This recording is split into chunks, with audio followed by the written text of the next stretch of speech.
Seems to me like the show Person of Interest was pretty much telling you what was coming. I will triumph over the Patriots and liberate us all, and we will become the Sons of Liberty!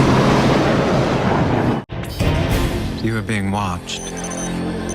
The government has a secret system, a machine that spies on you every hour of every day. All right, this is something I just learned about myself, and I thought I needed to try to look up some information on it.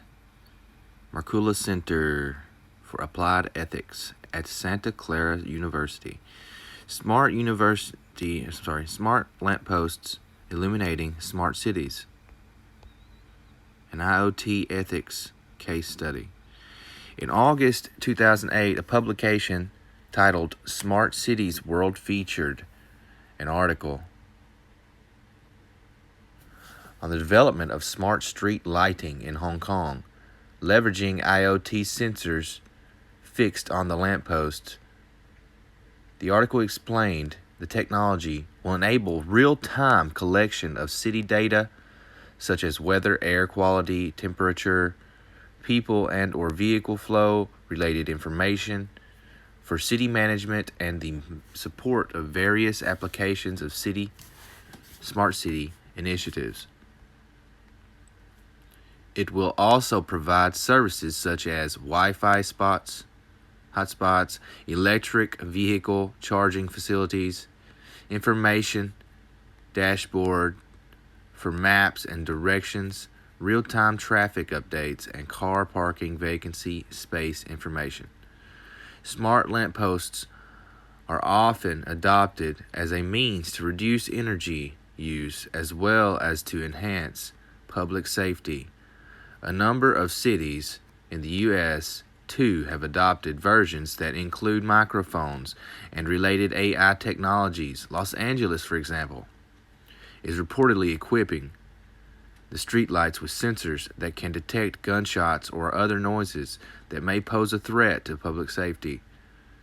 Schenectady, New York, has installed environmentally friendly LED lights in 5,000 of the streetlights, with entire network accessible through a secure web browser.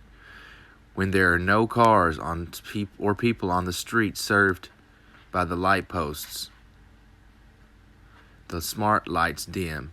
If motion sensors are triggered, the lights go up. In 2017, the mayor of Schenectady explained, the mayor. So if you are walking a dog at 10 p.m. at night and all the lights are going on in the street when you're walking down, you get an added level of security. In Singapore, a smart nation sensor platform project got underway in 2018, aiming to eventually fit all 100,000 of the city's light posts with a network of smart sensors, responding to concerns raised about privacy, in particular by the proposed use of facial recognition technology in combination with the deployment of high-definition camera on the light poles.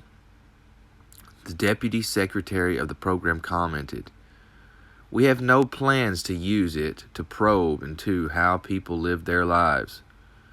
The whole point of the sensor platform is to look at improving services, look at how to run the city and operate the city better and how to plan the city better.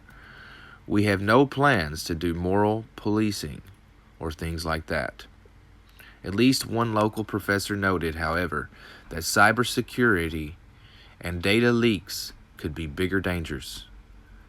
Privacy concerns were also expressed by a councilman in San Jose, California, when in 2018 the city approved the installation of 1,000 smart streetlights, which can also purportedly detect car crashes, gunshots, and even serve as an earthquake sensor. According to a report on the local NBC station, the streetlights are also equipped with face recognition cameras, the audio recording capabilities, while some raised concerns. One resident quoted in the news report argued if people know they're being watched. They don't do stupid things. Back in Hong Kong, the rollout of the Smart Lampposts program began in July 2019. The following month, during mass protests, various news outlets reported that some demonstrators worried about governmental surveillance were cutting down the newly installed smart lampposts, according to an article in The Atlantic. The Hong Kong government has acknowledged that the lampposts have enough hardware to spy on citizens, but says protesters' fears are unfounded. In July, as the first wave of lampposts were installed around the region, federal officials promised to disable some surveillance features, including license plate recognition and continuous audio-visual surveillance. Tony Wong, an assistant governor, chief information officer in Hong Kong, said in a recent press conference that the posts aren't capable of the invasive facial recognition deployed in China. The Hong Kong Free Press noted that after 20 smart lampposts were destroyed, a local company involved in the same project decided to end its contract with the Hong Kong government. The company reported that some of its employees, as well as family members of some of its executives, had received threats. In a statement, it said that it hoped its decision would reassure the public, adding, "We understand that disputes in society over the past few months led the public to be cautious and mistrustful towards some technology." Questions. Before answering the questions below, please review this article about ethical decision making. No, I'm not going to read that. This is SCU, EDU. Oh, this is the one I just read. Let's go to the next article. Chinese facial recognition startup can identify a person in seconds. China plans to be the global leader in artificial intelligence by 2030, a market where the facial recognition piece alone is expected to garner $9.6 billion by 2022. China's facial recognition database includes nearly everyone in China's 1.4 billion citizens. Shanghai-based YITU technology has gained wide recognition for its facial scan platform that can identify a person from the database of at least 2 billion people in a matter of seconds. In China, facial recognition technology, biometric computer applications that automatically identify an individual from a database of digital images is a part of daily life. Already, about 200 million surveillance cameras are scattered around the country to track big spenders in luxury retail stores, catch identity thieves, prevent violent crime, find fugitives, catch sleeping students in the classroom, and even snag jaywalkers. In fact, clearly every one of its 1.4 billion citizens is in China's facial recognition database. AI companies believe surveillance and face recognition technology will make the country safer. And in the U.S., the tools are increasingly being used with law enforcement agencies, but civil liberties advocates believe the issue of error and privacy may outweigh the security value. Nevertheless, China has been plenty vocal about its plans to be the global leader in artificial intelligence by 2030, a market where the facial recognition piece alone is expected to garner $9.6 billion by 2022, according to the Allied Market Research. One of the companies making huge strides in this space is Shanghai-based YITU technology, which has gained wide recognition for its Dragonfly Eye system, a facial scanning platform that can identify a person from a database of at least 2 billion people in a matter of seconds. Ranked number 20 on CNBC's 2019 Disruptor 50s list, YITU has raised more than $400 million from investors such as China Industrial Asset Management, ICBC International Holdings, and Sequoia Capital, and is currently valued at $2 billion. The security surveillance market is $120 billion in China alone, and the company now wants to export its product globally. Co-founders Liu Zhu and Lin Chinzi launched the company in 2012. Zhu, who is also the CEO, received his PhD in statistics from UCLA and was a student of Professor Alan Yule, a disciple of Stephen William Hawking. He later did his postdoctoral research concerning on a study of brain science and computational photography at MIT's Artificial Intelligence Lab. Chinzi was a senior expert at Alibaba Cloud, YITU Technology. Liu Zhu, CEO of Chinese artificial intelligence company YITU Technology. When Zhu and Chinzi launched YITU, the local police immediately began using YITU's Dragonfly system to analyze surveillance videos and identify people in cars. By last year, the company's technology was being used in more than 20 provincial public security bureaus in over 300 cities. Today, its AI technologies are utilized in industries such as banking, retail, public safety, and healthcare. Last year, it released what it claims is the world's first AI-based cancer screening solution for lung and other cancers. More from CNBC Disruptor 50. U.S. and China's race to lead the future of technology has come down to 6 billion inside Impossible Foods' mission to mass produce the fake burger of the future. The biggest breakthrough in agriculture to help feed the planet may come from outer space. YITU is also expanding to help cities digitize data such as traffic patterns, energy supply information, and infrastructure development. Now the company plans to move even further afield.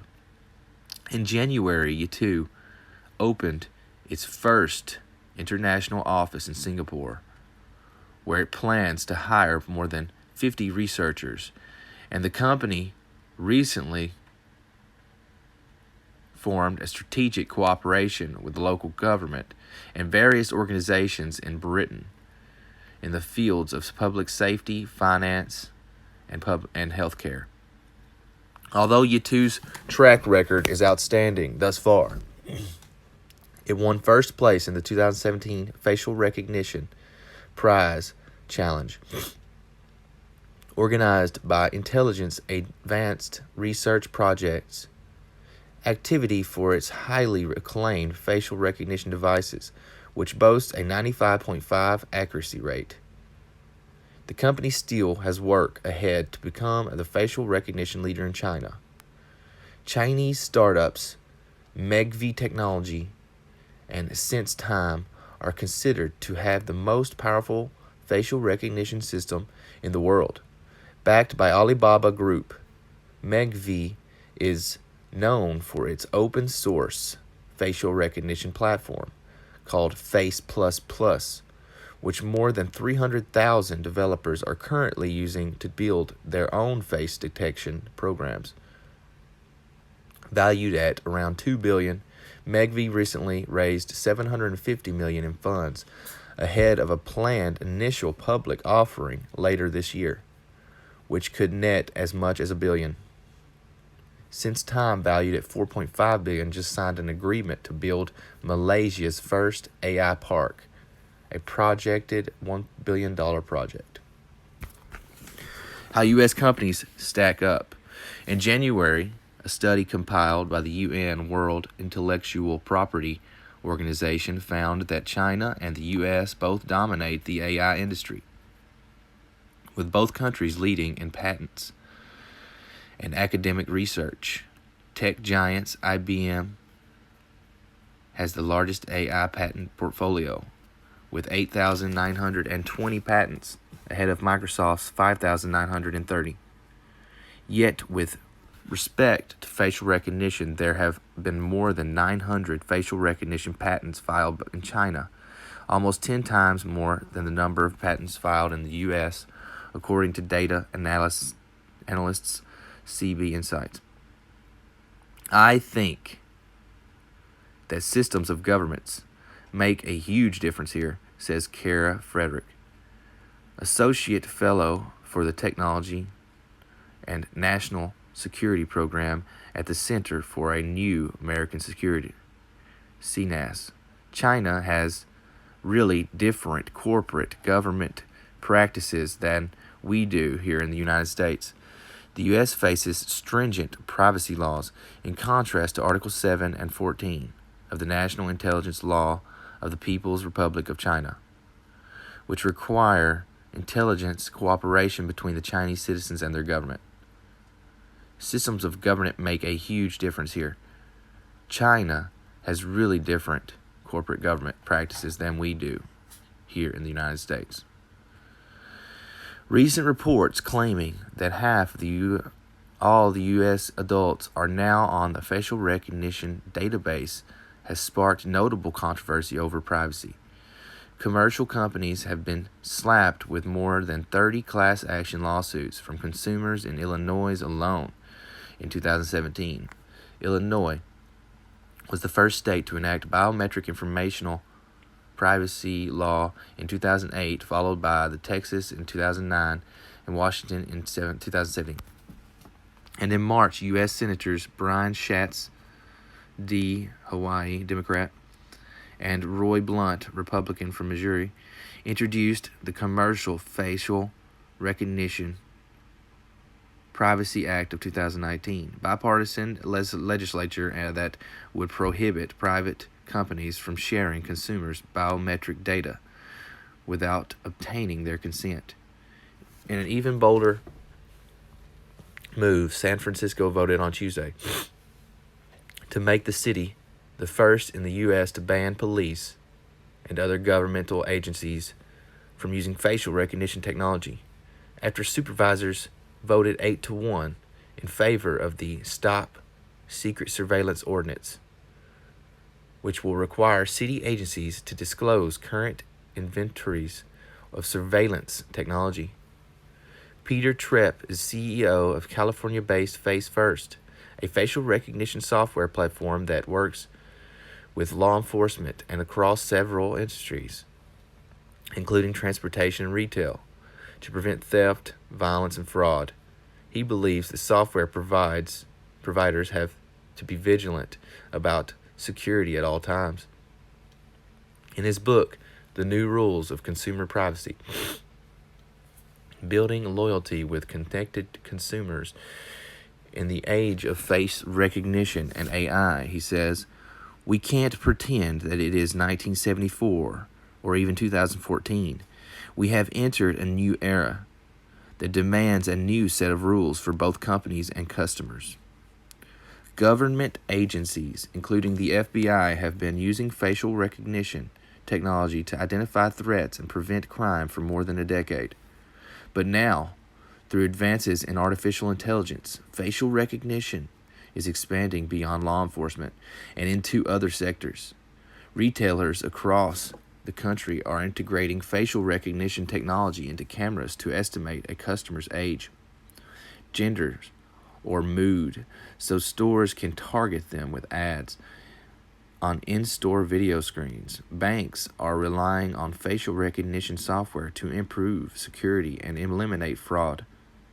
And researchers at Duke University developed an Autism and Beyond app that uses the iPhone's front camera and facial recognition algorithms to screen children for autism, striking a balance between privacy and security.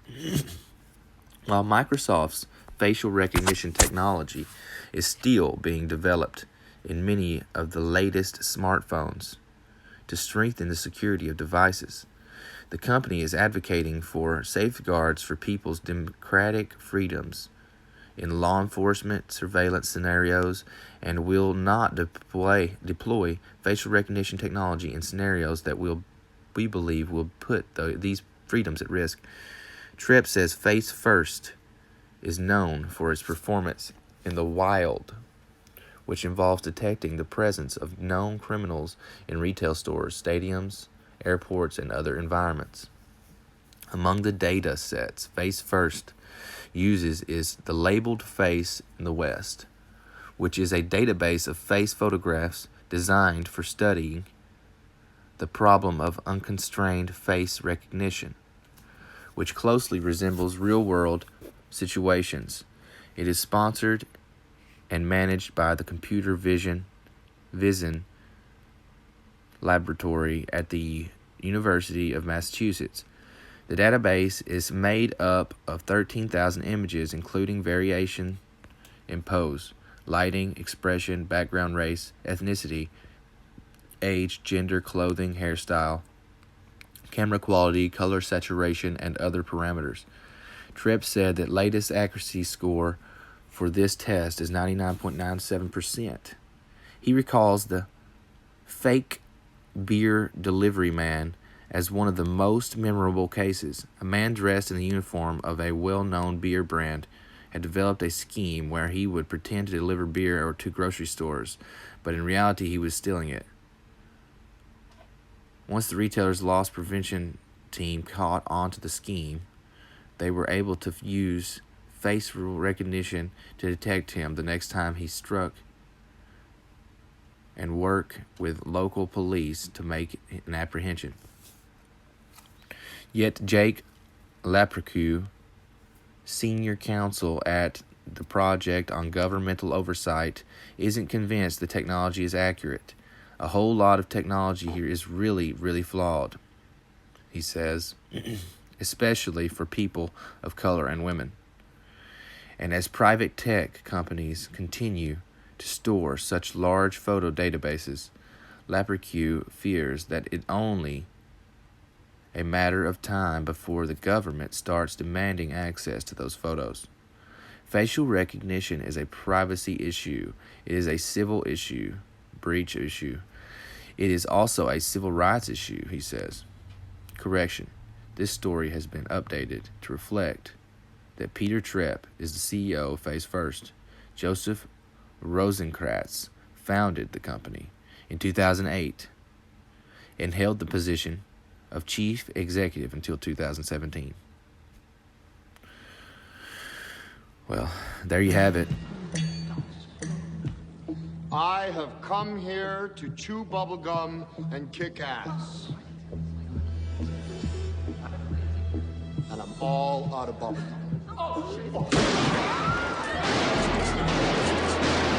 Thank you for watching Hidden Hand. Let me know what you think below. One love, one vibration.